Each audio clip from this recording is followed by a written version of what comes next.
I sure will. Good morning, everybody.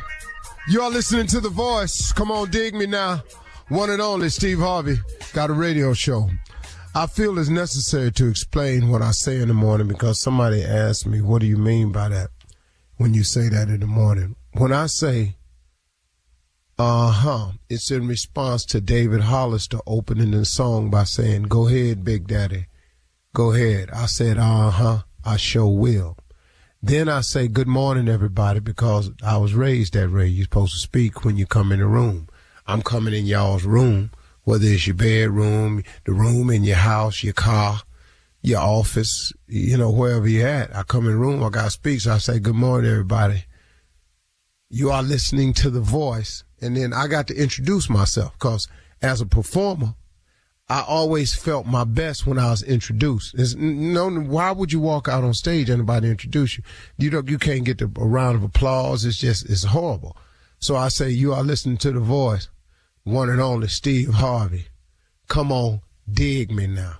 Now that's old school. I got that, but once again, dig me now is I want you to feel what I'm about to say. That's all I'm saying. There's not a bragging thing, You are listening to The Voice, one and only Steve Harvey. Come on, dig me now. I'm just asking you to feel what I'm saying in the morning because it's part of a promise that I made to God. See, a long time ago, I told God if he allowed me to make it, that when I got there, I would tell everybody I know how I did it. And I wasn't going to shortcut it or shade him on it. I said, if you allow me to make it, if you give me the strength, the courage, the wisdom, you gave me a gift. If you let me apply it, don't destroy myself in the process.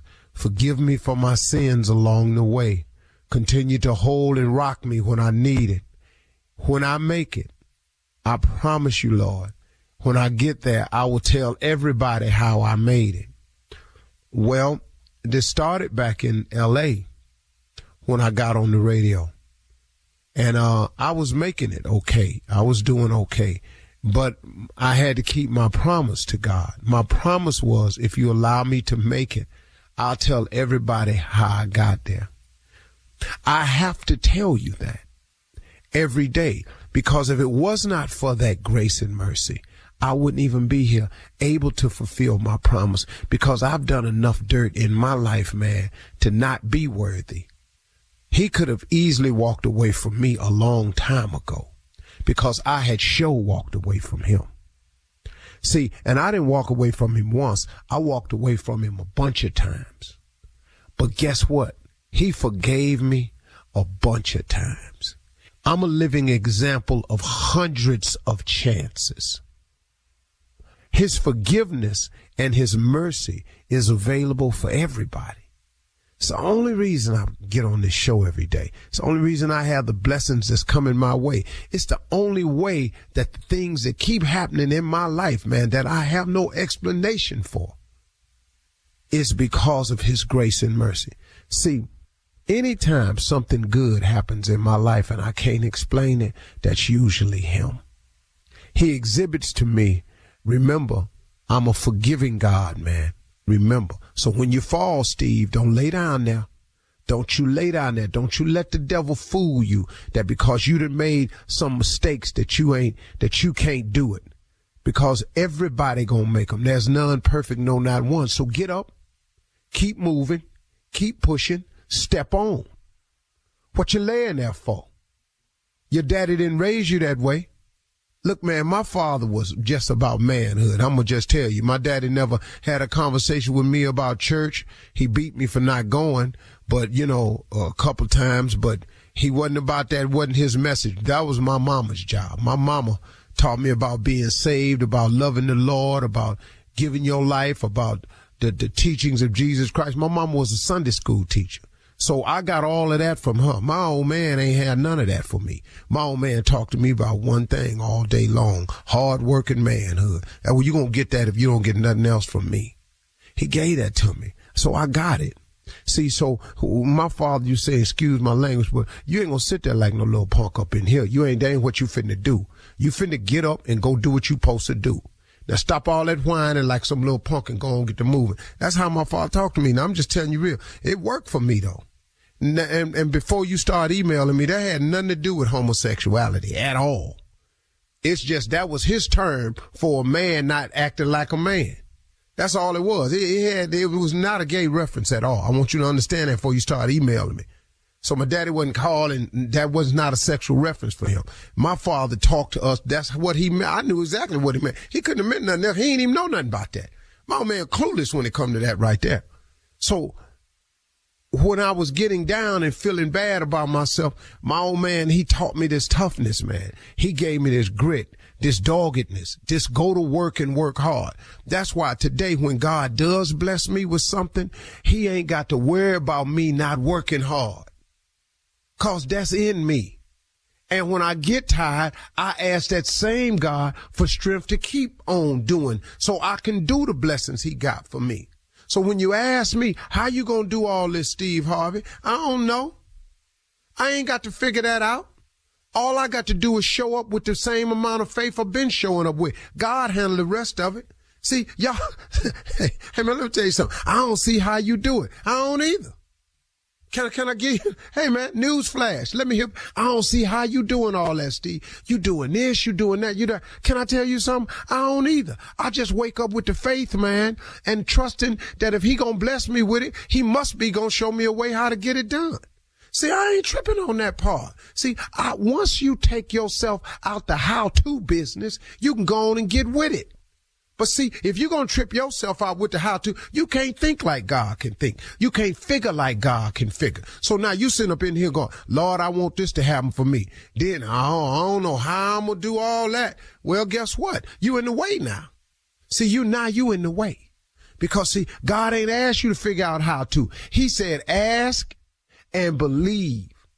Then he said, faith without works is dead. That's my solution. That's the concoction that I'm functioning on. All I got to do is accept the blessing, keep the faith, be willing to work and believe. God can do anything but fail. Why would God bring me this far to leave me?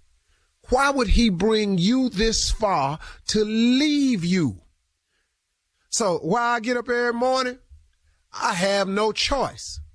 I got to get up in here and rap. When I'm running late, man, I try to plow through here. Sometimes I don't make it, man. I got to do a rerun, but I plow through here. 'Cause man, Steve, you going to run out of something to say. No, I'm going to just keep thanking him. Now you can't run out of that, can you? 'Cause you owe him that. Matter of fact, when I get through talking, I really ain't thanked him enough. You're listening to the Steve Harvey Morning Show. From the studio who brought you the #1 podcast, The Piketon Massacre. Breaking news out of Moscow, Idaho. It was an unimaginable crime. This is a massacre. There's no other way to say it. Officials found 4 people dead. The victims were attacked with a large knife. It's a bloodbath. It's a crime scene investigator's nightmare. In the early morning of November 13th, 2022, 4 University of Idaho college students in the prime of their lives were found brutally stabbed to death in their home. We believe it was a targeted attack. Police investigating the mysterious murders of 4 Idaho college students now say the threat to the community may not be over. We believe it was a targeted attack. Who on earth would do something like this and why? Listen to the Idaho Massacre on the iHeartRadio app, Apple Podcasts, or wherever you get your podcasts. Ladies and gentlemen, boys and girls, I'm talking to everybody in waste management, everybody down at the post office, all the drivers out there, talking about anybody on their way to work, anybody just getting off work, anybody out there looking for work. I'm talking to the gainfully employed, I'm talking to the unemployed. If you're in the hospital, I'm hollering at you. If you're locked up, I'm hollering at you. Listen to me. God is in the blessing business. Believe that. If you believe that, that puts you in a position to receive that. That's how it works. The things that you put out from your mind are the things that you will attract to your being. If you put out negativity, negativity coming your way. all you got to do is look at all the great haters in the world. Look how they've all turned out. Look how it's all going for them. Look at all the great haters you've ever known. People who specialize in hate. The people you know in your life that are just haters. Look at their life. Don't you see it? Don't you see it? Learn from it. Be grateful. Be positive. Exude positivity. Positivity has to come back. That's not to say nothing negative will happen to you. But life is only 10% what happens to you. It's 90% how you react to it and what you do about it. So when the negative come my way, I take that as a positive. Because you temporary anyway. You all with all this negative energy, all this negative stuff you doing, I'll let you go on and do what you're going to do. Because you temporary. You in the way right now. Matter of fact, you really ain't even in the way. You trying to be a distraction, but I'm not going to allow it. I'm too blessed to be stressed. Go on where you're going now. I'm telling you. And you got to be careful running up on me anyway. Let me just say this. Be very careful running up here to get me. Because I ain't over here by myself now. I belong to him. I'm his and he mine. And I'm covered. So you can come for me if you want to. You're going to find out it ain't going to work the way you think. Isaiah 54:17. No weapon formed against me shall prosper. Come on. I done seen it too many times.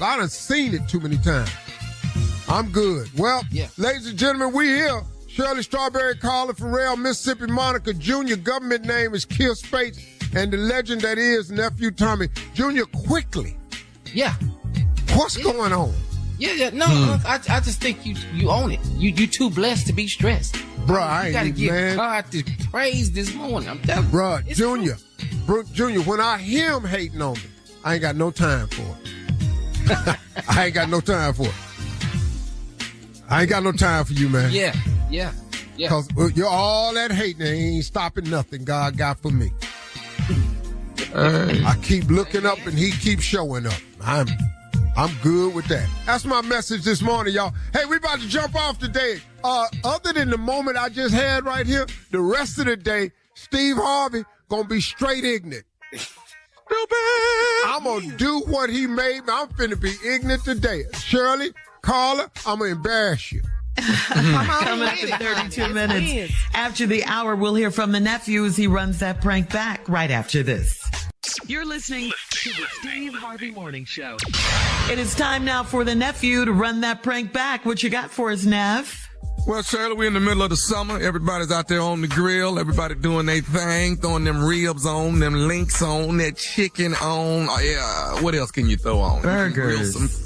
Shirley, can you do sides? Shirley, can you do sides? Damn, I can eat them. Especially no sides. You want to have somebody mess up the meal, put them in charge of sides. This right here is your barbecue ain't right. Your barbecue ain't right. Cat dog, if you would. Hello? Hello. I'm trying to reach Gerald. Yeah, it's Gerald. Who's calling? Nice. Hey, Gerald, this is Calvin, man. You live a couple blocks over from me, man. I just wanted to reach out to you. One of the neighbors gave me your number, man. And I just wanted to tell you, I don't want no, I'm sorry, I don't want no subscriptions or nothing, brother. I might as well cut you off right now. What now? Subscriptions. You calling about some subscriptions or something? No. I'm a neighbor, my man. I'm just a couple blocks over from you. No, I got your number from one of the neighbors. I was calling to let you know I've been smelling your barbecue, man. That's what I was calling about. Oh, yeah? Yeah, man, you've been grilling every day, seem like, over there. I've been smelling the smoke in the air. You over there putting it down, huh? I mean, I thank you for the compliment, but, yeah, I mean, now you say, I had nothing else to do but cook, in these times. I mean, I might as well do what I'm good at, Who gave you my number, though? It's a guy on your street, last name Edwards. I can't remember the dude's first name. I call him Edwards. So what you cook and smoke? Man, I cook, I burn a little bit. That's why I call like from one barbecue brother to another. I was just reaching out. I said, man, this dude burning over there. So you putting it in, man. What all you been cooking since we've been locked down? I mean, I kind of been, experimenting a little bit. I've been doing some, doing some different woods, cherry. I kind of mix it in a little bit of hickory. You know, kind of all depends on what I'm cooking, whether it's some fish, it's, you know, chicken. I mix it up every now and then, but sometimes I have lately been experimenting with this mesquite. Yeah, I mean, the flavor just fall off the bone. Well, I'm out there every day about after 4 or 3. Yeah, that's when I be smelling the smoke, because your smoke coming to my yard. You know, I'm 2 blocks over. Your smoke carrying a good distance, man. But yeah, but it's all right though. It's all right. I've been soaking my chips and all that stuff. I mean, you know, I've been just trying some new techniques. You know, nothing crazy. Well, let me go and say this though. Going crazy, huh? What's good? No, it ain't got me going crazy. To be completely honest with you, bro, it's kind of got me f***ed up. You f***ing your meat up so damn bad, dog, that I'm sitting here smelling this shit, and I'm trying to figure out, what are you doing? You know, you soaking this, you using cherry. Hey, man, if you ain't putting no pecan or no oak in there, you a dude on the grill that don't know what the f*** you doing, and that's my... Why you gotta cuss at me? Because, dog, you from a real barbecue man, you don't know what the f*** you doing. No, well, I've been in competitions. You talking about a real barbecue man? I didn't grow up. Ain't no way you been in no damn competition for no barbecue, dog. Not with the shit I'm smelling, man. Look, I'm talking to you because I'm bored as and you just gonna start cussing at me and talking about my. How you know what it is? You haven't even tasted. Dog, I can smell wood in the air and know what's right and what's wrong. It smells good, and then you just come out of nowhere cussing. I mean, I know we all going crazy right now, but you ain't cuss at me. Hey man, listen. Here what I'm gonna say this here. Brother, you ain't got cuss at me. Okay, cool. I ain't gonna cuss no more. Cool. But let me say this. Don't put nothing else on that don't put nothing else on that grill. I swear to you, for at least a month, I don't want to smell your smoke no more, dog. How you gonna tell me what to do? You don't even know me like that. You just gonna have to smell it. I'm just saying, I'm 2 blocks over, and I'm tired of smelling your smoke. I'm tired of smelling it. You don't know what you're doing. Don't put nothing else on that pit for at least another month. I don't know what to tell you. If I put some rotten tomatoes on there and I want to smoke, you gonna smell it. How about that now? Okay. Say, man. No. I'm bored out of my mind. You calling me talking shit. Hey, dog. I don't know how to because you got the smoke in the air that smell like shit. No, you offended. You don't know what you're doing. I do know what I'm doing. Have you tasted it? My shit is I don't want to taste it. I don't want. My shit off the bone. I've been experimenting. Okay. I did put some applesauce. See that right there? What the is that? You did what with some applesauce? Hey, man, don't put else on that grill. Read the article. Okay. I'm going to send you some YouTube videos so you can learn how to barbecue, because you're going to quit f***ing the neighborhood up, dog. No, don't tell me what to do. That don't sit right with me. I ain't got no job right now. You telling me what to do. I ain't got in the house, and you just going to tell me what to do with my food. If your food is tight, why are you wasting it on the barbecue pit? My food is tight, brother. Just quit while you're I'm trying to figure out how that we know ain't being cooked right. I'm a barbecue man. I know what I'm doing. You don't, and it bothers me. So that's why I got your number. You got a sauce. What competition you want? I don't have to be in no competitions. Everybody come to get my barbecue. Who that, the bums? No, I ain't no. Okay. Hey, man, listen. Let's finish this way. If you put something else on the grill, I'm going to come around there and whoop your ass. You ain't going to do shit. Gonna do shit. How about that? Man, what the is this on my damn phone? The is calling me with this bullshit? Hey, man. Hey, this Nephew Tommy from the Steve Harvey Morning Show. Your cousin. Got me talking about my meats and woods and sauces and shit.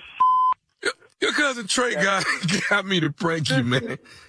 That motherfucker came over here and got a plate yesterday. I should have knew what was happening. They were over there in the corner snicking with my aunt. Good for nothing. Now, I'm going to tell you right now, he ain't allowed over here at all. He ain't allowed over here at all no more.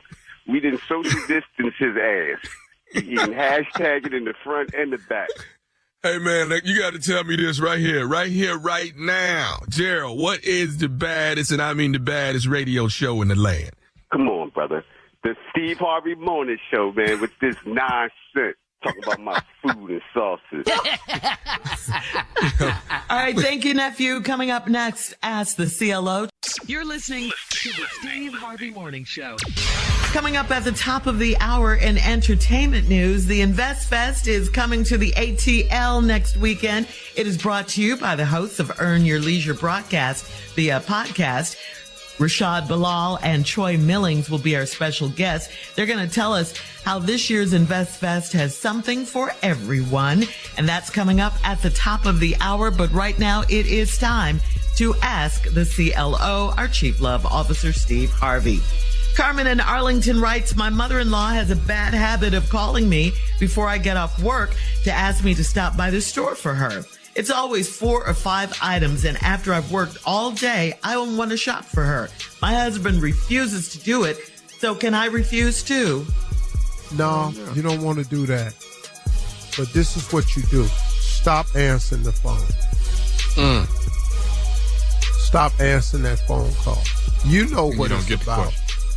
It's right before you get off work. Don't answer the phone call. Just say I was busy. Something happened. And then if she called and then right after that you get the call from him, then you know it's him calling for her. I need some cornmeal and some nutmeg. See, ain't nobody finna do all that. Don't pick up neither one of them phone calls till you at home. Why won't her own son do it for her? Huh? Why won't her own son do it for his mom? It's his mom. Just get an app and order it and have it delivered. And I need a green onion and I need a yellow. No, we're not doing that. No, well, yeah. Carl is right. Get an app and just have it sent over to the house. You ain't got to run yourself ragged. It's great. But it's and some vinegar too. Some vinegar too. But Shirley, even if it's your son, you don't want to do nothing every day for nobody. Right. So he should get the app. He should do all of that. Hey, Shirley, wait a minute, Shirley. This is a CLO question. You right. Okay. Do your thing, baby. Can I just say mine? Now I told you I was going to embarrass you today. I'm not embarrassed, but go ahead. You're right. Well, I don't want to embarrass you, though. I'm not embarrassed. Yeah, so you don't like my answer, then we can get that in the strawberry letter. I did not say I didn't like it. Well, I don't. Okay, go ahead, baby. No, you go ahead, baby. And bring some bread too. Some bread. See right there. See, you're gonna run your ass raggedy. Yeah. I'm not finna do it. Are you done? Are you done with this answer? Because it was really good. I liked it. Okay. Amber in Nashville. Are you still in the stove? Because if you still in there, bring some sugar too. I need Shirley. Amber in Nashville says, my 4-year-old daughter yelled out during church that she was ready to go, so my husband took her aside. He took her outside. After church, the pastor told us that our child isn't welcome until she learns how to act. Did he go too far? Should we leave the church? Absolutely. Well, absolutely. Both y'all wrong. I mean, the pastor gonna put y'all out because the baby recognized that the sermon wasn't going good. And the baby just blurted it out. We need to get out of here. You'd have said that already. And the baby need a butt whooping, man. Now, the baby shouldn't have said that out loud because you got to teach your child appropriate moments to talk and to say stuff. Now, you going to quit the church so your baby can go to the next church and blurt stuff out? You got to teach your child some discipline. But at the same time, now he mad, your baby ain't welcome because he done called him out. Yeah, the baby just saw, it's like that video that went viral out here when they put that little mic in that little boy's face. And he said he don't like this church no more or something. Yeah. Yeah, and just walked off. He had the little jeans rolled up at the bottom so they could last 2 summers. And, man, it happened like that. So, maybe the baby was right. The pastor was wrong for telling you that the baby ain't welcome no more. I mean, come on, man. That ain't. Who are you? Now, he got to get out because she didn't yell, I'm ready to go. Yeah. All this here. There ain't nobody shouting. Ain't nobody saying amen. Why is we listening to this dry message today? Ain't nobody saying amen. Yeah, I know it's time to go. So, both of y'all wrong. But no, I wouldn't leave the church. Well, that ain't a good pastor to do some stuff like that. No. Your baby not welcome here no more. Yeah. That's just not a good pastor right there. I'm sorry, bro. I'm sorry. Need to work on his text. His message. Go ahead, Shirley. Okay, that was a wonderful answer, too. I know it was. Lenny in Tulsa says, I've been married for 14 years, and everything I do is wrong in my wife's eyes. I simply hugged her friend, and I said she smelled good. It was not meant to be flirtatious at all. I'm still sleeping on the couch 3 days later. Was I wrong for saying it? Hell yeah, dog. You got to keep that to yourself. Man, boy, you could hug a friend, but you can't come out of that talking about no. Good Lord Almighty. Shirley, what did he say one more time? What did he say? He said that he hugged her and said she smelled good. Yeah, that's too much, dog. Could have just hugged her and let it go. No. See, the problem is you ain't hugged your wife and told her she smelled good in a long time. And they've been married like 14 years. Yeah. Yeah, it's over, dog. It's over. It's been over for a while. See, anything you do now, it ain't gonna work. Now, you shouldn't have did that. That was stupid. Man, you smell good. What? Yeah, that was stupid. Yeah, that was stupid, though. You can't say And that. everybody heard you? Yeah, you got to say that to yourself.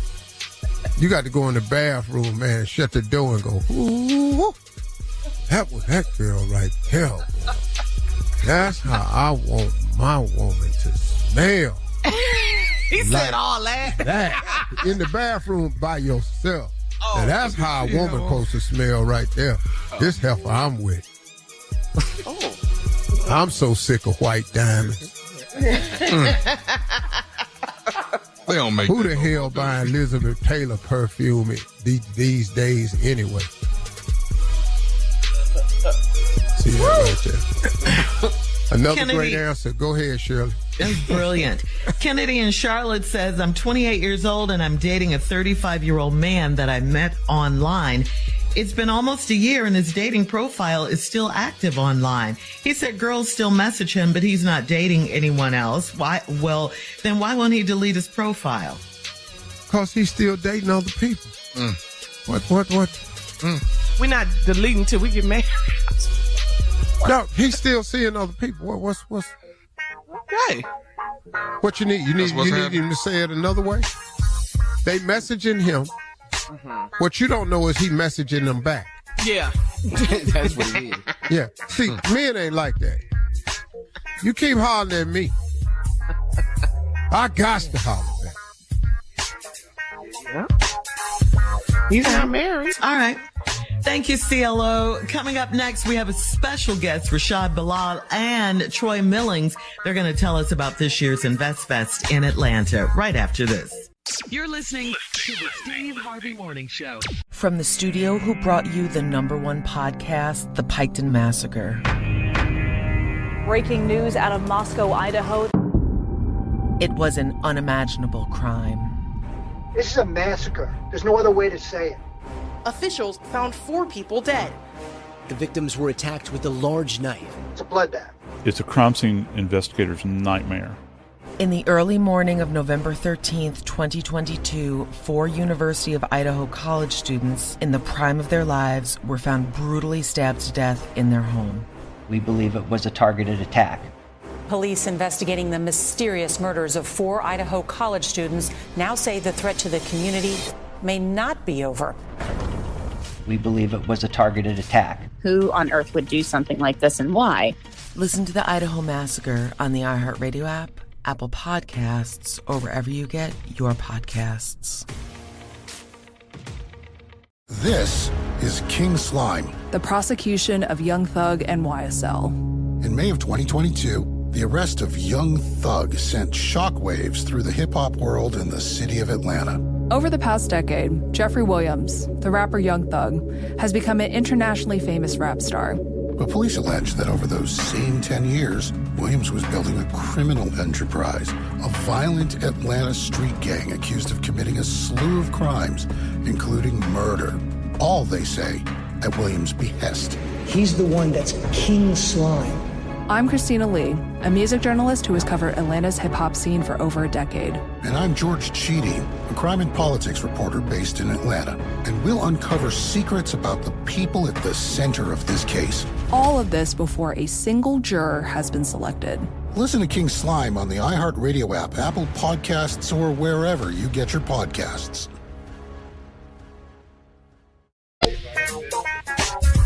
Hey, everybody, we got a special guest this morning. They are the host of the now very, very popular and famous Earn Your Leisure podcast, which they've turned into something far more valuable and extravagant than that now. They've actually have an event. I was there last year. They are the creators of InvestFest. And this year, in ATL again, if you missed it last year, I'm telling you, you missed a valuable opportunity to grow. Just as a person, man. It is well worth the ticket price, y'all. It kicks off August 25th at the Georgia World Congress Center. And you don't want to miss this one. It's going to be the biggest one yet. We're going to find out more about it because we got the creators and the stars of it right here.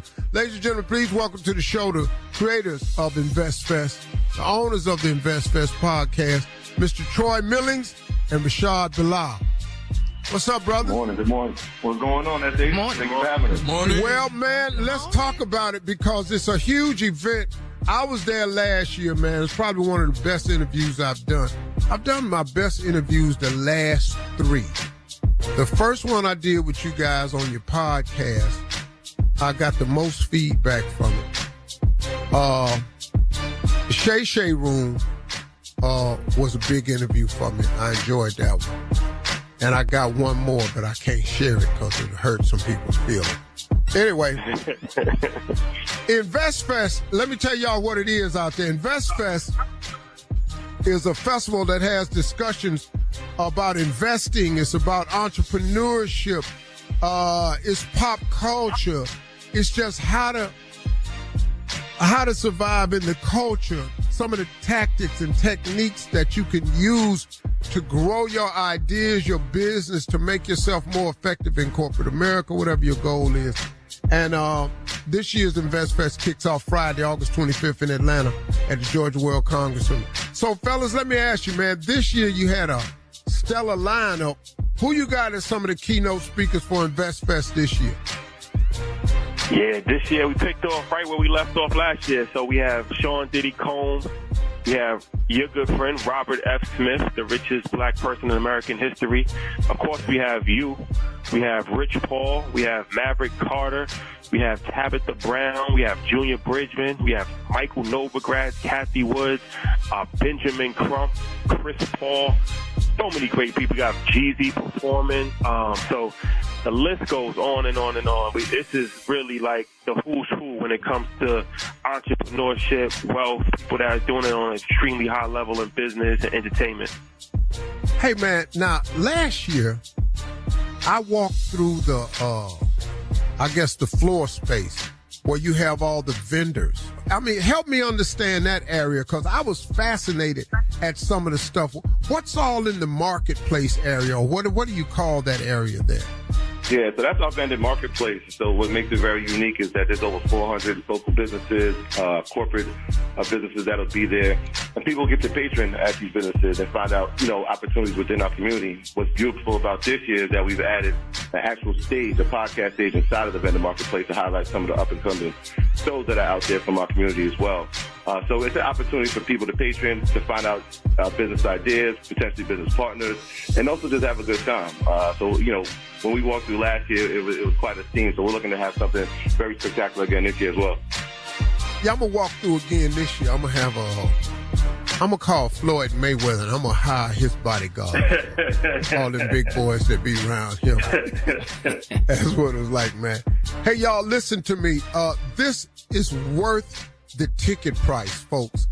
I was so impressed with the event last year. I think the keynote speakers this year are going to be I'm really interested in hearing from Rich Paul and Maverick Carter. Maverick Carter handles all of LeBron James's business. Yeah. And Rich Paul was given an opportunity years ago by LeBron as an agent, and this guy has parlayed that, and he's one of the most powerful agents in the sports business today. But I'll tell you somebody else that's really piquing my interest, and a lot of people are not familiar with his name, Junior Bridgman, who is a friend of mine. But Junior Bridgman, out of Louisville, Kentucky, he had become one of the largest franchisee people in America. He's also huge in Coca-Cola as a distributor. He's huge on so many levels. This guy, Junior Bridgman, has been under the radar, is one of the most successful former athletes. He played for the Milwaukee Bucks. He was with Kareem. He was with Bobby Dandridge. He was with Oscar Robertson. Hell, Junior Bridgman. And he has a wealth of knowledge, man. And I want you all to come out and hear from this guy. I think you can take away a lot of stuff. If you've ever thought about franchising, if you've ever wanted information on running your own business, this guy has been doing it at a level of excellence, man, and flying under the radar that hasn't been seen. I would not miss this if I were you all. InvestFest.com. Go to InvestFest.com for your tickets. Go to InvestFest.com for all the information.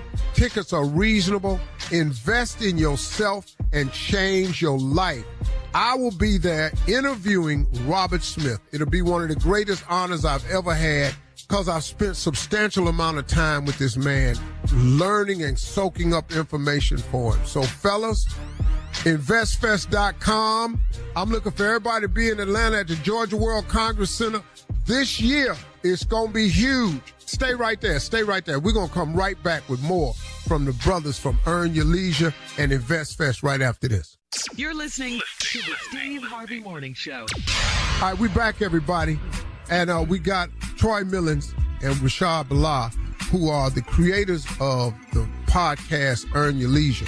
But they've turned it into a great festival called InvestFest. And we were talking with them, and before we were about to wrap up, but they got ready to say something important. What were you guys talking about as far as the speakers for this year? Yeah, no, just one last thing you had mentioned. It's ironic that you mentioned Rich Paul and Junior Bridgman as the last two people. Rich Paul, obviously, that's your Cleveland guy. And Junior Bridgman, his story is so amazing. But we're actually interviewing both of them together on Sunday. Myself and Troy will be sitting down with Rich Paul and Junior Bridgman. We combined them for one fireside chat. So that's a dynamic duo right there. It's a very interesting mashup. So once again, we want to thank you for being involved and coming, and definitely looking forward to it. Thank you for having us. No, man, and I'm gonna be there interviewing Robert Smith, the wealthiest African American in the United States, and it's gonna be a great interview because I'm gonna ask some questions of him to really help the common man. See, the conversations I had with him have been very, very enlightening because I needed just some basic information. You know, sometimes people, you go past go and you miss all the street signs because you running lights trying to you want to be rich tomorrow. Well, okay, everybody do. But what can we do today, step by step, to start the process? You're not going to be rich tomorrow, okay? The likelihood of you becoming rich just tomorrow is highly unlikely. But you can start the process today. And that's what you got to understand. How do you start the process? What's some basic stuff? I wish I had met this man in my 20s or in my 30s where I could have made some different type of moves that would have helped me out. But it just wasn't available to me. I didn't have access to a billionaire. I didn't have access to InvestFest.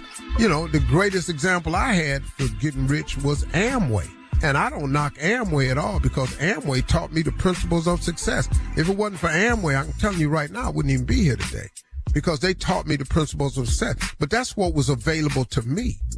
Well, what's available to you all now in Atlanta at the Georgia World Congress Center is so much more.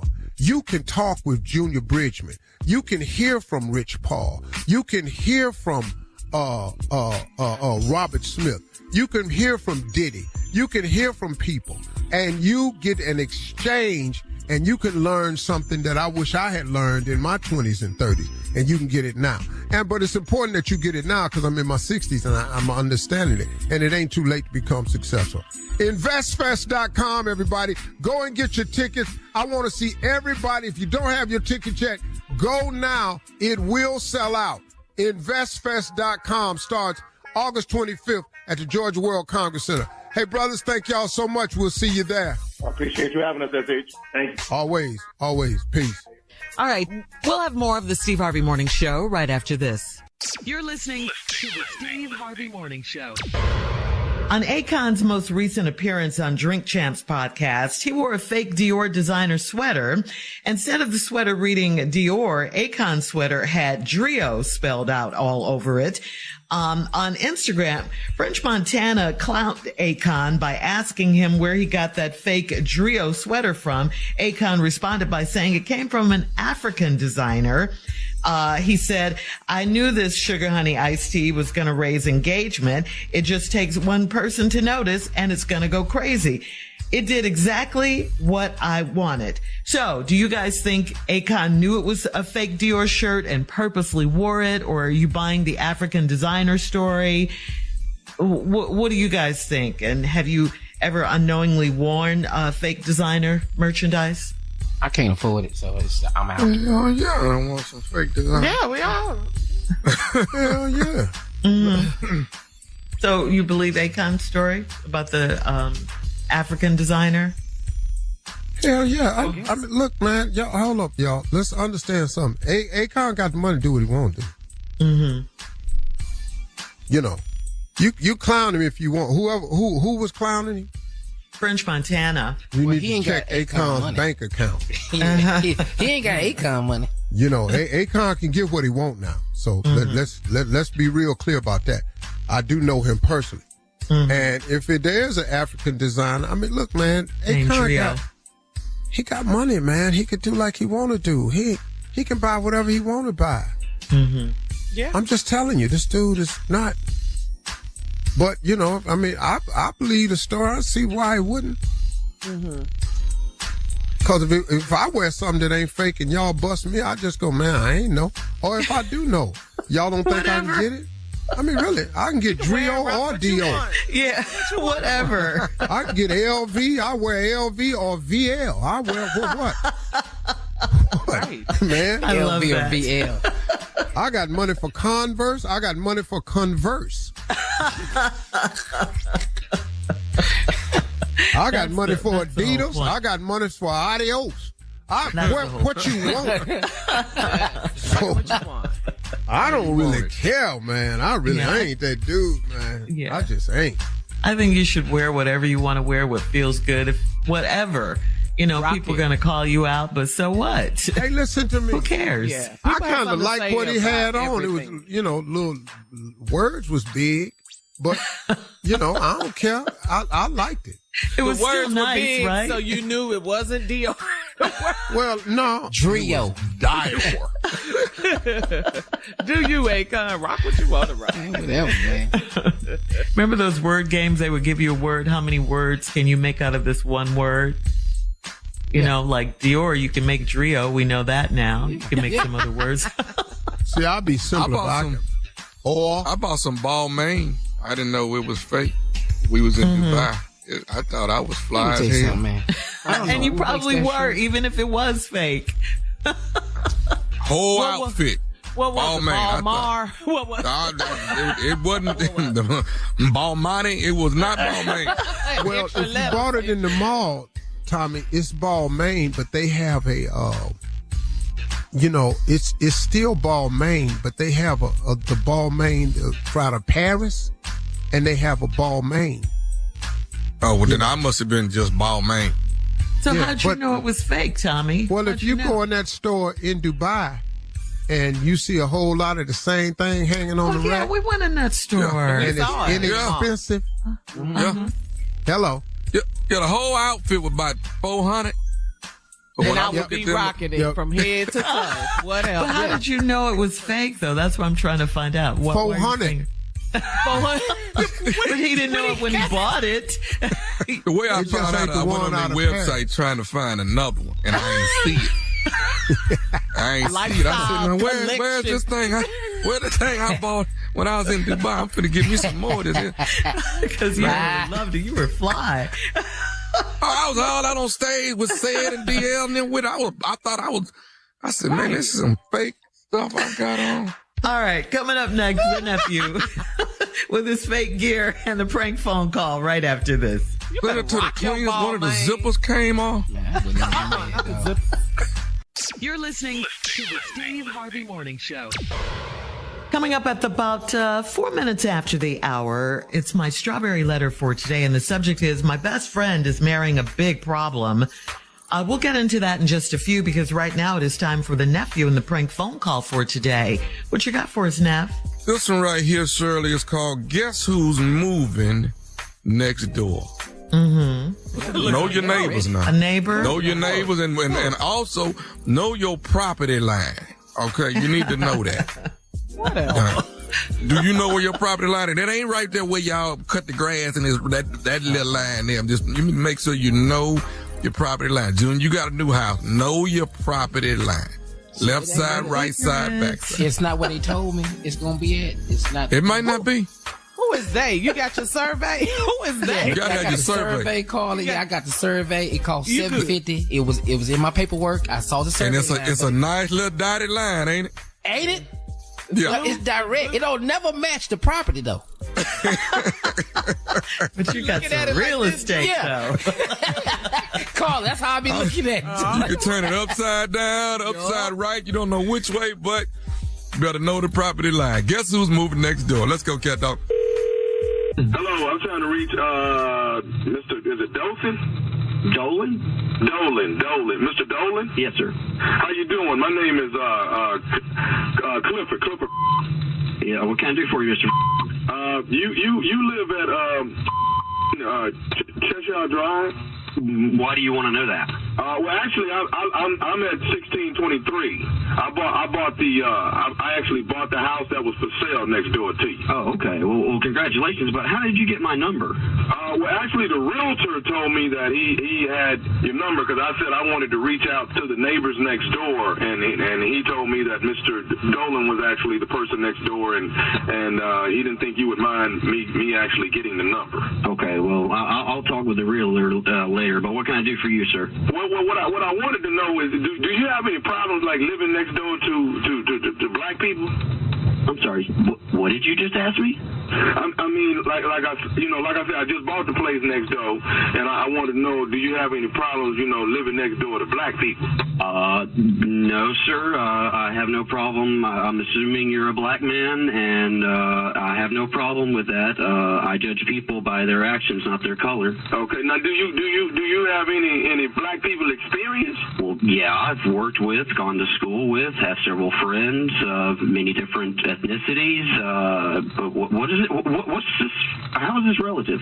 Well, like I say, I'm gonna be living next to you, and I'm just making sure that you and I can coincide or coexist rather on the same block and not really have a problem with one another. Basically, is what I'm trying to say. Well, do you have a problem with white people? No, I don't have a problem with white people. I'm cool. I'm just trying to make sure, because me and you already have a bit of a problem already, Oh, we do. Yeah, we have a problem. I'm bothering me while I'm at work. What's your problem? Okay, well, my problem is this, is that, after purchasing the property, I went downtown to the city and actually looked at, the layout of this entire property. And when I look at it, you actually 25, close to 30 feet over the property line. No, you're looking at the wrong map. No. The fence that separates my backyard from your backyard, you are 30 feet over that. That's impossible. No. Listen, and I know this. Now, let me. I'm gonna tell you how I look at. You got a jacuzzi in your backyard, right? Oh, so you've been spying on me? No, I haven't been spying on you, sir. I'm just telling you. Close to that, not far from that fence line. Don't you have a jacuzzi there? Well, as a matter of fact, I do. Yes.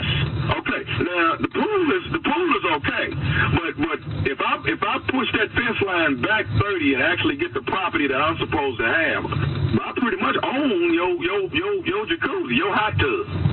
I see. Okay. Let me tell you something. I've been in that house for 10 years. We put that fence up when we moved in, and it was based on the property line that was set 10 years ago. I don't know what you're looking at, but my fence is not moving. My jacuzzi's not moving, and there's no changing that. Okay. Well, let me. I'm glad you voiced what you wanted to voice. Now you hear old Clifford out. Let me tell you something. Either we gonna take the fence line and move it where it's supposed to be, or we gonna put a gate between our 2 yards, and I'm gonna be able to come and get in this jacuzzi and pool whenever I want to. All right, let's talk about this. First of all, there's not gonna be any gate, okay? And as far as you just coming over and getting in the jacuzzi at will, I got a real problem with that. You've called me at work. I'm on the job, and I'm having to listen to this on a future neighbor who's making weird claims about how he owns part of my land. That. I own the jacuzzi, sir. No, you did not pay for that jacuzzi. You did not pay for that fence. You just showed up making you called me at work and then you hand me some story with no evidence. I'll go down to City Hall and look at those papers myself because I don't trust a word you're saying. I've been there for 10 years. I've had 10 other neighbors in that backyard. Y'all cycle through once a year, I swear, and I've never had any problems with them until you come along. This is some Okay, well, I tell you what, here's something you need to understand. You got a new black neighbor, and you got a new black neighbor that owns your jacuzzi because you're over the fence line, all right? And as soon as I move in, I'm coming and I'm getting in my jacuzzi. You will, man. You know what I mean? No, move into that. I'm going to use the jacuzzi on Monday, Wednesday, and Friday. You get it on Tuesday, Thursday, and the weekend. That's it. Because part of this damn jacuzzi belongs to me. The jacuzzi is owned by a black man and a white man, and we're going to get along. Bottom line. Look here. Well, listen here, you. Who are you to dictate what days I get to use my jacuzzi? Because it's not coming over to my jacuzzi. It's not just your jacuzzi. It's our jacuzzi because you built it. That's the only thing that makes it yours. It being on my part of the property helps make it mine. So therefore, we're going to share this damn jacuzzi, and we're going to try to get in my jacuzzi. I'm tossing your across the fence. I will be there Mondays, Wednesdays, and you ain't gonna be. I will be standing at my jacuzzi with a shotgun. You take one step over to my property line. I swear, if I could jump through this phone, I'd wring your neck. You know who's gonna be in there with me? Who the gonna be in there? I'm gonna have Cunningham in the damn jacuzzi. Who? Cunningham. My coworker? What the? Hey man, this is Nephew Tommy, man. Your boy Cunningham got me to prank phone call you. Payback to. We got you, man. We got you. You got me good. Hey, I got one more thing to ask you, man. What is the baddest, and I mean the baddest, radio show in the land? The Steve Harvey Radio Show.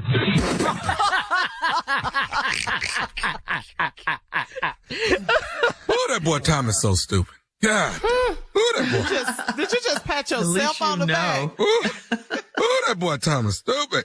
Oh, he ain't got no sense. Guess who moved next door? Guess who coming to Greenville, South Carolina this Saturday tonight? It is the Nephew. Tickets on sale right now. I will be at the convention center. Tickets are on sale. That is Nephew Tommy and friends. And I can assure you, I got some stupid, ignorant friends. They may not be as stupid as me, but they pretty damn close though. They pretty doggone close. All right. Nephew Tommy and friends, Greenville, South Carolina. There ain't nobody that damn stupid. I'm just South Carolina, not to be mixed up with North Carolina. I will be in the South, Greenville, South Carolina. Saturday night, baby, the nephew coming to town. Come check out your boy. All right, yay.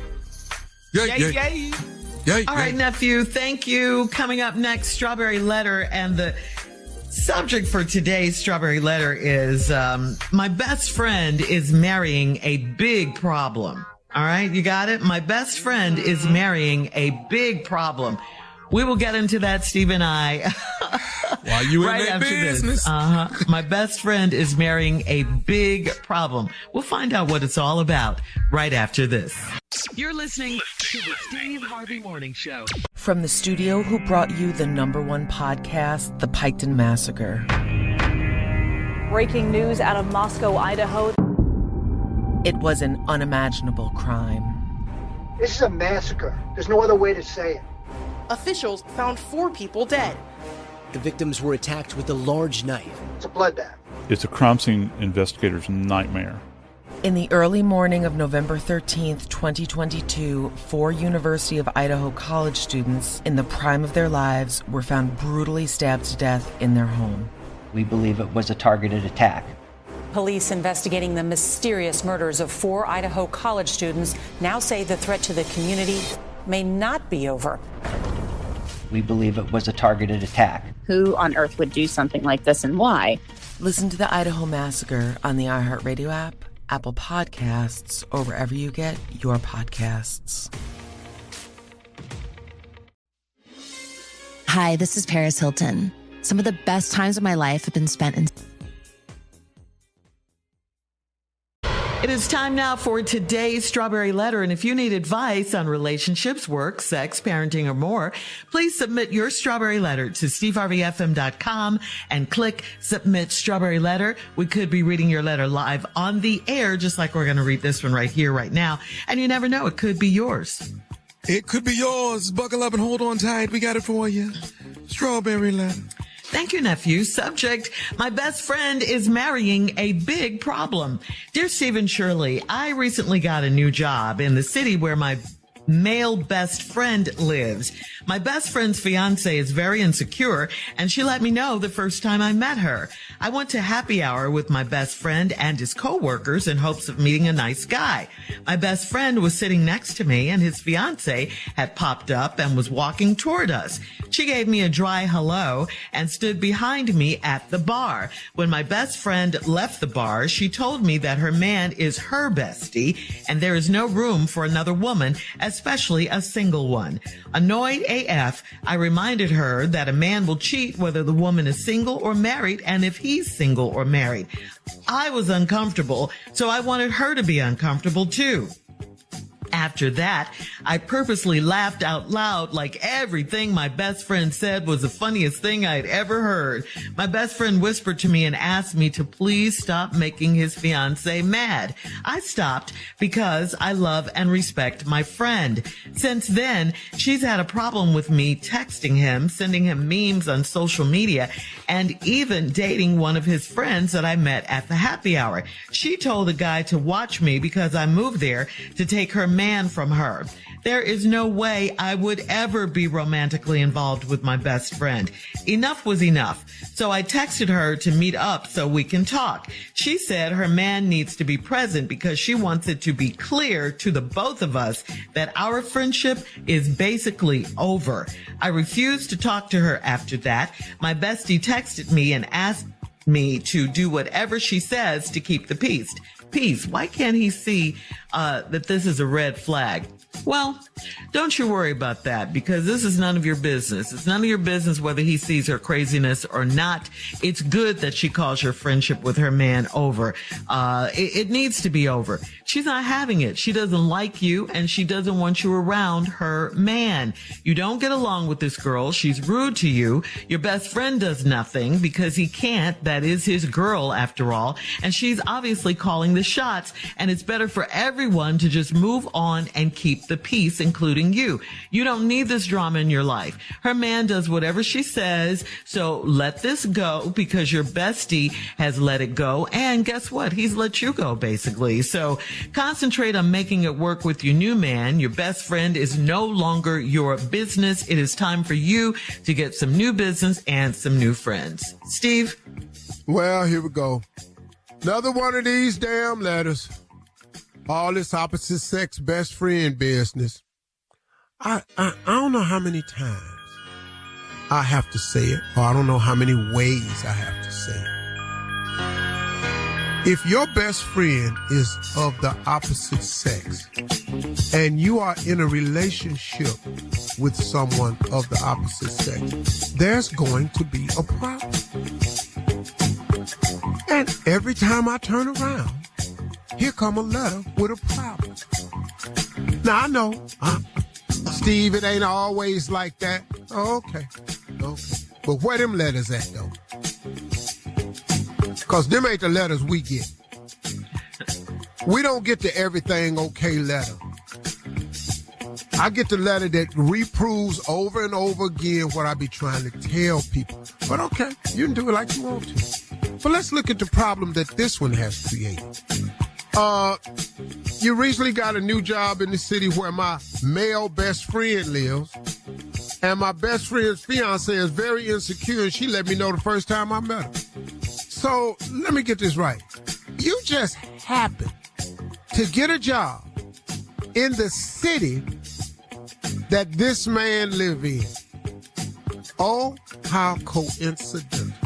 Now, he done probably said to his girl, yeah, my best girl, she live over here, 200 miles away. Okay, she figure, okay, well, that ain't no threat. Then she come to him and then he go to his fiance and he go, hey, my best friend just got a job here. She moving here. I want you to meet her. Now, right away, this woman's ears peeing back. What you mean she moving here? How she just happened to get a job in the same city you in? Okay, cool. All right. So you went to happy hour with your best friend and his co-workers in hope of meeting a nice guy. Yeah, that's what you said. My best friend was sitting next to me and said his fiance had popped up and was walking towards him. She gave me a dry hello. Hey, girl, how you doing? Hey. And she stood behind me at the bar. When my best friend left the bar, she told me that her man is her bestie or best friend, and ain't no room for another woman, especially a single woman. Now, annoyed as AF, we all know what that means in the text world, AF. I reminded her that a man will cheat whether the woman is single or married. Whoa. Wait a minute. That's how you thought you'd break the ice with y'all? There is no room for a single woman. You said, okay, well, let me drop this jewel on you. A man will cheat whether the woman is single or married, and if he's single or married. Now, you say, I was uncomfortable, so I wanted her to be uncomfortable, too. Okay, so how's this bestie relationship working right now? I keep telling y'all it's going to be a problem.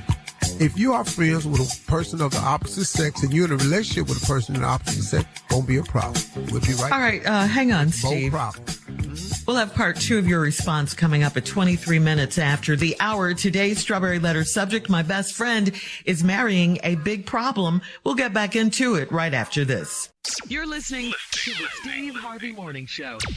All right, come on, Steve. Let's recap today's Strawberry Letter. The subject, my best friend is marrying a big problem.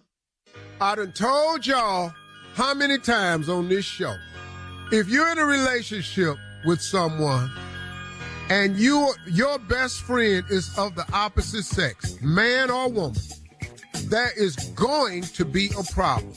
I don't know why y'all keep dancing around this here, and it's always a problem. Now, here we got a new kind of problem, so we right on the show, right? So here this woman is fiancés with her man, and then her man comes to her and tells her, My best friend is a woman. She accept that. She live out of town. Then one day the fiance comes to tell his woman, my bestie just took a job here in town and she live here now. And we all finna go to happy hour together. What? Now, the fiance, the girl, her ears is pinned back. Like, what? What you mean? She just coincidentally, of all the jobs in cities in America, her job sent her here. She had to apply for this job. They ain't just randomly sending people nowhere. I mean, it can happen on the job, but most people apply for a transfer or can accept or deny a transfer. She accepted. Here she comes. The fiance jealous. They at the happy hour. Her girlfriend walk up on her, give her this dry hello. Her best friend walk up to the happy hour. She try to speak to her, and she get a dry hello. So then she stands behind her at the bar when her fiance walks away. She told me that her man is her bestie, and ain't no room for another woman, especially a single one. Now, here go the best friend's response to the guy. I'm annoyed AF. I reminded her that a man would cheat whether the woman is single or married, and if he's single or married. And the reason she did what was she said I was uncomfortable, so I wanted her to be uncomfortable too. Then after that, little Miss Messy, the fiance's best friend, who was a woman who took this job in town, purposely laughed out loud like everything my best friend said was the funny thing I've ever heard. Like how? Like how, Steve? Like what? So anyway, I like potato chips. Tater chips. No, you didn't. Tater chip. You ain't say Fritos. He said potato chips. Oh, this heifer right here. You know, I think it's going to rain tomorrow. Rain? Rain rhyme with pain. Oh, it's going to be a pain rain tomorrow. He's so crazy, girl. He's crazy. He said it's going to rain. It's going to rain. It's going to rain tomorrow. I can't believe. Yes. You did all of that. Then the best friend, the guy, he whispered to her and asked me, please stop making his fiancé mad. I stopped because I love and respect my friend. Uh-oh. Okay. Love. It popped in. You didn't get that? Inadvertently, it popped in. Since then, she's had a problem with me texting him, sending him memes on social media, and even dating one of his friends that I met at the happy hour. She told the guy to watch me because I moved there to take her man from her. There's no way I would ever be romantically involved with my best friend. Pump your brakes right there. Did you hear what she said? Mm-hmm. She said, there is no way I would ever be romantically involved with my best friend. Yeah, but he ain't said that, though. You ain't never heard him say that. See, lady, as the best friend, you can make the statement all you want. But the guy ain't said that. You said you would never be romantically involved. And I bet you don't even know that. Because let it don't work out with this new guy you done met at the happy hour. And let, for some reason, him and the fiance break up. And you done moved into town. And he comes to you and pours his heart out and go, you know what? I just got to tell you something. The whole time it's been you. Yeah. I've dated around. I've tried to ignore my heart. But the whole time it was you. I've never addressed it because I didn't even want to lose your friendship. Because I thought having you as a friend would at least keep you close in my life. And now that you've broken up and I've broken up, I just have an admission to make. And I'm not really saying we got to act on it.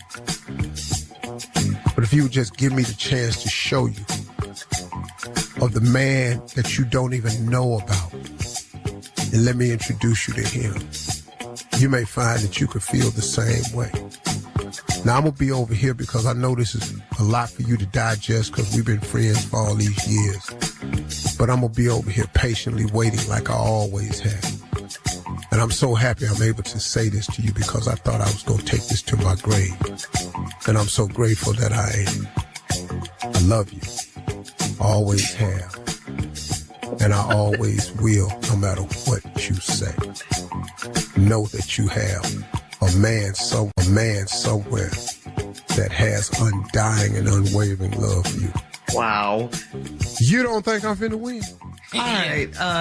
You don't think I'm finna win with that right there? Yeah. What? You think I done put it on her mind?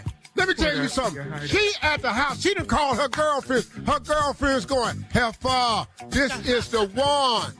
Leave your comments on today's Strawberry Letter on Instagram at Steve Harvey FM and check out the Strawberry Letter podcast on the free iHeartRadio app, where free never sounded so good. Coming up next, it is Junior in Sports Talk right after this.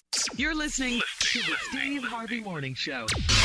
It is time now for Junior and Sports Talk. What you got, Junior? Let me just talk about this. Listen, the people that talk about sports are getting paid. Okay.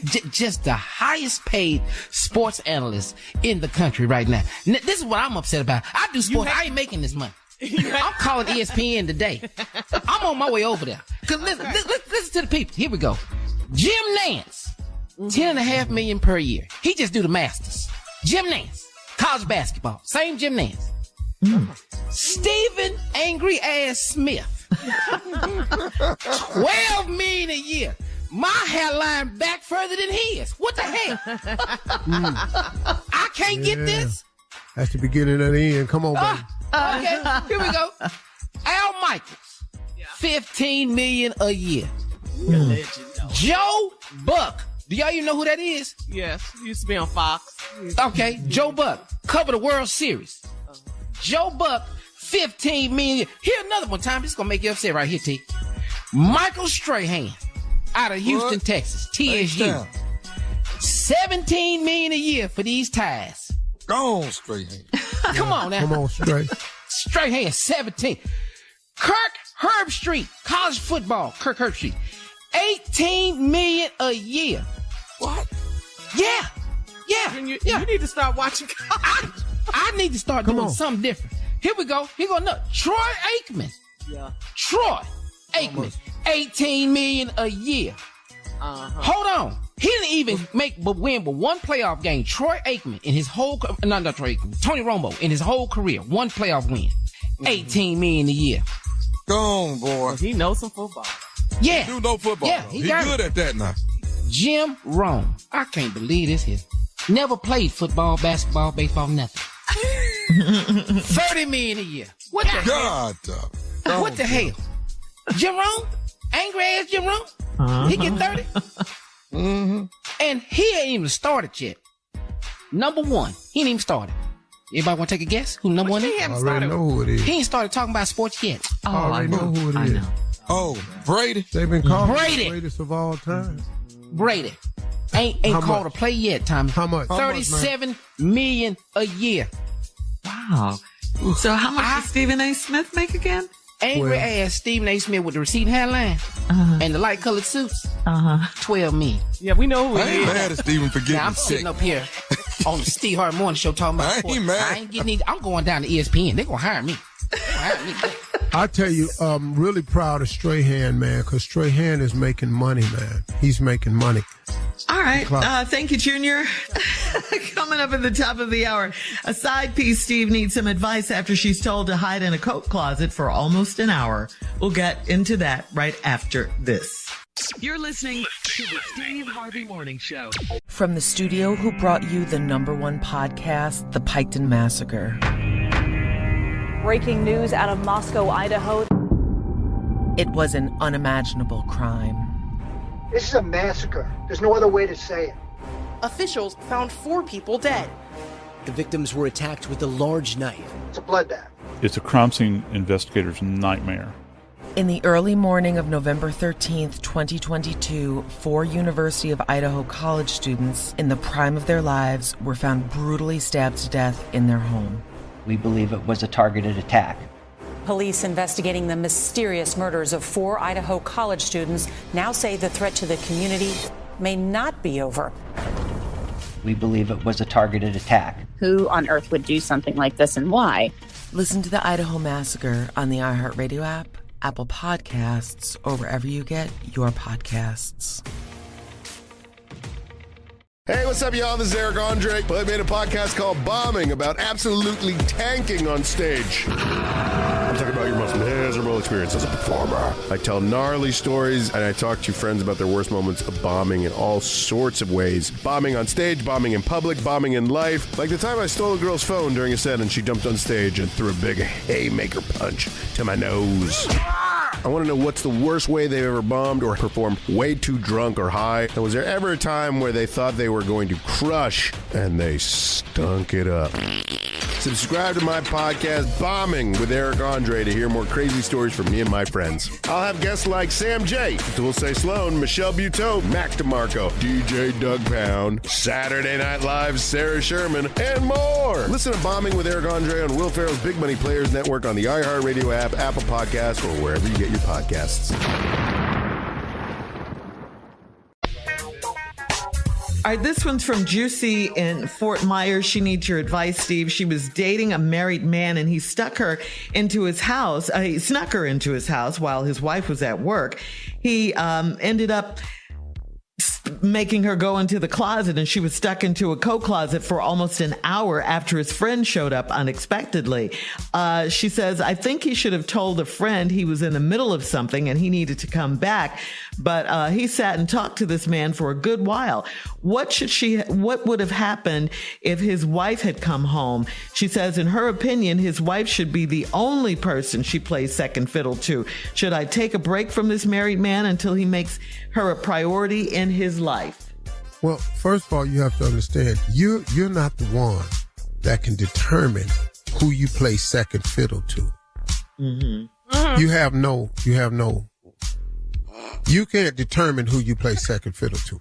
You second fiddle to the wife, and now you find out you second fiddle to this dude. So now you in the third fiddle position. Oh, goodness. You on third fiddle.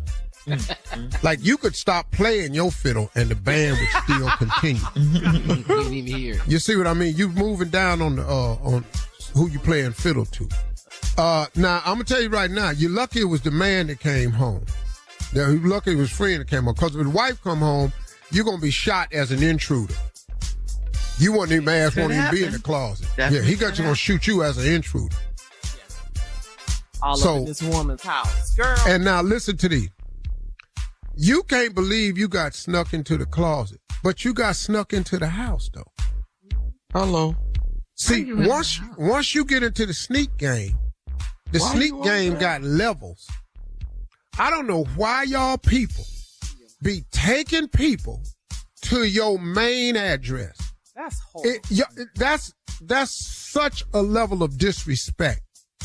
I mean, look, man, you hear the old saying that there's honor amongst the thieves. Criminals even have an honor code. You can't do nothing to no children, and you can't do nothing to no woman. You go to prison for rape, and you go to prison for child molesting. Them two right there, they finna hurt you, man. Because it's an honor code. Look, man, we know we doing stuff wrong, but these two, they off limits. See, there's a code. So there's a code to everything. And you got to understand the codes. And once you get snuck into the house, it's levels to that. And you can't make no determination until he make you a priority. A priority over what? You're not a priority over his friends or his wife. Ever. Why would you go in somebody's house? Man, why would you go to somebody's house? But what's deeper is, what's wrong with this man to sneak you in a house? Take you over there. Bruh, get your ass a hotel room. At least be respectful of the code. Just damn, dog. You ain't got to, look, man, you can make mistakes with women. We've all made them. But you ain't got to dog nobody, man. Mm-hmm. Damn, dog. You ain't got to dog nobody out.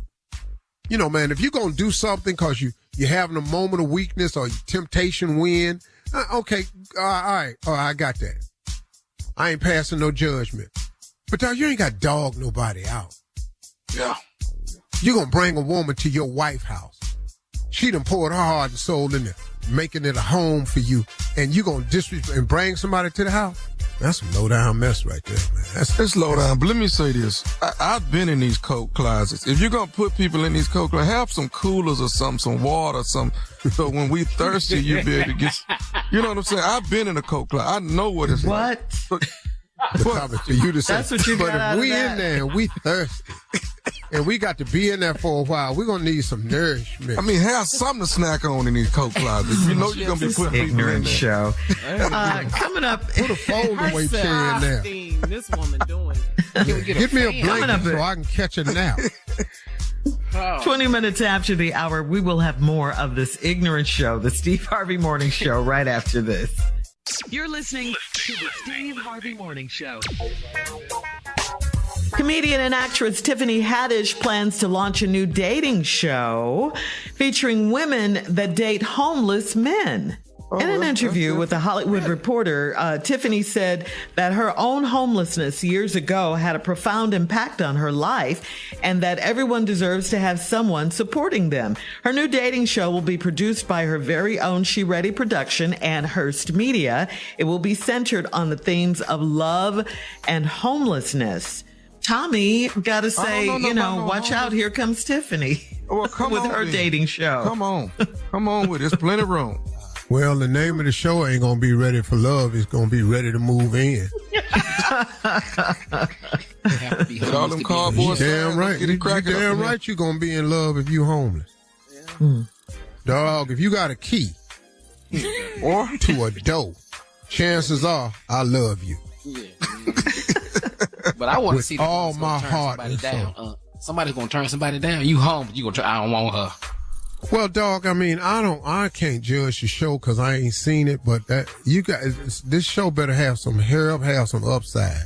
Because it's heavy. It's a heavy show. Yeah, man, because dog, it's hard to watch homeless people. You don't even like seeing it when you're driving in your car. They come up to you one all the time, you turn your head, you stop further back so you ain't got to go up there and hear the speech. I do stick money out there. No, not during COVID. I wasn't doing it. I threw some money out, but I didn't. All right. We'll have more of the Steve Harvey Morning Show coming up at 33 minutes after. We'll play a round of Would You Rather right after this. You're listening to the Steve Harvey Morning Show. Time now for a round of Would You Rather. Would you rather stay up all night and sleep in or be in bed early and wake up early? Oh, B. Go to bed early, wake up early. Yeah, we do it every day. Yeah, we do that. Yeah. Hell, I got to go to work. I ain't got no time to sleep in. Ain't nothing happening late night. Would you rather fly with a newborn behind you, or would you rather sit next to a person coughing? Newborn behind you, or sitting next to a person coughing? I want the newborn behind me. Oh, no, I'm flying with the newborn. Yep. That's your baby. That's your problem. I don't care how hard you crying. I ain't got to hear this. When I put these headphones on, I'm finna drown your baby out. Hey, Tommy, I don't even need no headphones on.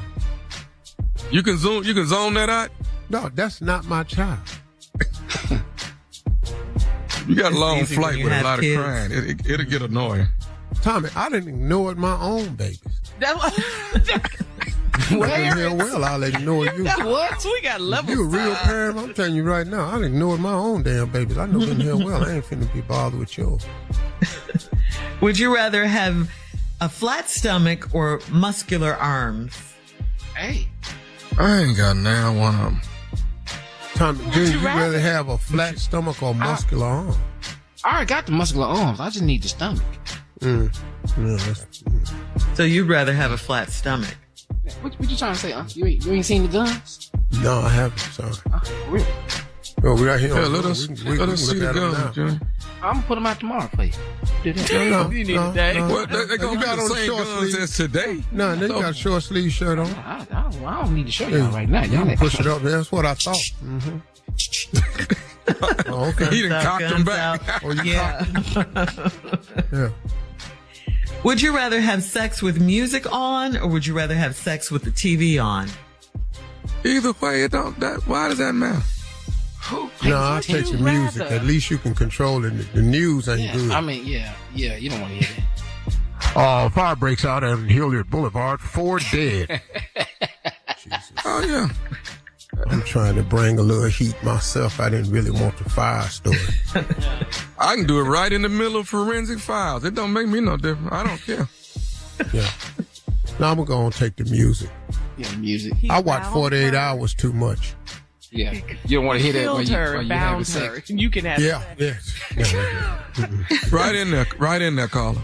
Yes. She's been missing Been missing. They looking for her. They got a whole team out trying to find her. Now you got to stop. Right in the middle. Now you got to stop what you're doing so you can make sure that ain't her. right. Woman missing for 14 days. Uh-oh. Hey, baby. What you say your last name was? Thanks, guys. That's today's round of Would You Rather. Coming up next, our last break of the day. We'll have some closing remarks from the one and only Steve Harvey right after this. You're listening to the Steve Harvey Morning Show. From the studio who brought you the #1 podcast, The Piketon Massacre. Breaking news out of Moscow, Idaho. It was an unimaginable crime. This is a massacre. There's no other way to say it. Officials found 4 people dead. The victims were attacked with a large knife. It's a bloodbath. It's a crime scene investigator's nightmare. In the early morning of November 13th, 2022, 4 University of Idaho college students in the prime of their lives were found brutally stabbed to death in their home. We believe it was a targeted attack. Police investigating the mysterious murders of 4 Idaho college students now say the threat to the community may not be over. We believe it was a targeted attack. Who on earth would do something like this and why? Listen to the Idaho Massacre on the iHeartRadio app, Apple Podcasts, or wherever you get your podcasts. Here we are, guys, our last break of the day. We want to say thanks to the guys from Earn Your Leisure. Talking about the Invest Fest that's coming up in Atlanta real soon. You definitely want to be a part of that. Steve's going to be a part of that. Our special guests, Rashad Bilal and Troy Millings. Thank you so much. I think they're going to come back on before the actual Invest Fest conference begins. But anyway, thank you for joining us today. Yeah. So, Steve, Donald Trump, former president, indicted for trying to, again, for trying to overthrow the Georgia election. Is this for? Your thoughts? I don't know, Tommy. Well, I mean, he says he's innocent, of course. Y'all can't listen. All the Trump supporters out there, you can't ignore what's coming down from the judicial system. You don't expect nobody else to ignore it. See, when it's happening to everybody else, you trust in the judicial system. You respect the law. You honor due process. That's y'all's favorite words. When this is happening to other people, it's the American way. It's our judicial system. It's the process. Well, it's happening to him. He's in the process. These ain't trumped up charges. They got real evidence. These prosecutors' careers are on the line. These people have jobs as prosecutors. Their job is on the line if they get proven that all of this is a bunch of BS. These people have carefully worked through this case right here. They have enough evidence to even get a grand jury, who I used to think was 12 people with robes on sitting somewhere, and that ain't what it is. The grand jury is actually 12 people who are registered voters of your peers in your peer group, and they present this evidence to a grand jury to see if they think there's enough for them to have a case and bring it forward. Well, it's gone through all the grand juries. Y'all was on the grand jury. Y'all people was on the grand jury. Y'all knew in that closed room that there was enough evidence where this should be a case. The phone call directly to the guy telling him he needed 11,000 votes. All he got to do is find him 11,000 votes, and this whole thing turns around. What do you think that was, man? You don't think that was trying to use your political power, your clout, to sway the election? You're an idiot if you don't think it is. But then I had to stop myself. Because this is just over and over again what America is. And I've always known this about America, but I've never had a radio show where I could just talk about it. America has been this way for a long time. It's just now we got recording devices and we got phone conversations and we got computers and we got the abilities to record stuff unknown by people. And now it's all getting exposed. The Trump supporter wants to wash that all away and act like it don't exist. Well, it does. And that's how you are. But the fact that this man is leading the Republican nomination at 54% and all the other candidates are in single digit, it speaks volume to the country we live in. And we live in a sad situation, man. I feel sorry for Americans who think that we got something so great over here. Because if you look at it, man, this got some problems in it right here. And the fact that the Republican Party, the GOP, the grand old party, the moral compass of America, this is the best candidate that you can come up with. That's sad, man. That's sad. So that's how you really are. So it's okay what he's done. And you can make him president. I'm telling you right now, I don't want to point at this man to my grandchildren and go, this is what you should aspire to be. You can one day be president of the United States. You remember when you used to hear parents say that all the time? You know, one day you could be president of the United States. I ain't really heard that in a while. Have you? Because if that's who you gonna make the president, I don't want my child to be there. I don't want my grandchildren to grow up and emulate nothing that I'm looking and seeing in politics today. Especially when you will ignore the indictments, the truth. This man lost a case against a woman for sexual misconduct with a woman. How? You heard him out his own mouth, the way he talks about women in a degrading way. And it's okay with y'all? And y'all women vote for him? Man, y'all can't keep talking about messaging if y'all ain't gonna participate in the message yourself. You want to be respected and treated equal, but then you'll vote for somebody that don't give a damn how he treats you. I'm confused. No, I'm not. I'm sorry. I'm not confused. I've been right the whole damn time. I knew what America was since 1968. I've been knowing. Now everybody else knows. But the sad thing, ain't nobody doing a damn thing about it. Y'all gonna vote his ass in again. Man, y'all crazy. Republicans, man, y'all need to rethink y'all self, man. Cause you ain't nothing who you say you are. Cause you just like him. You just like him. You vote for him because you just like him. What's my closing remarks today?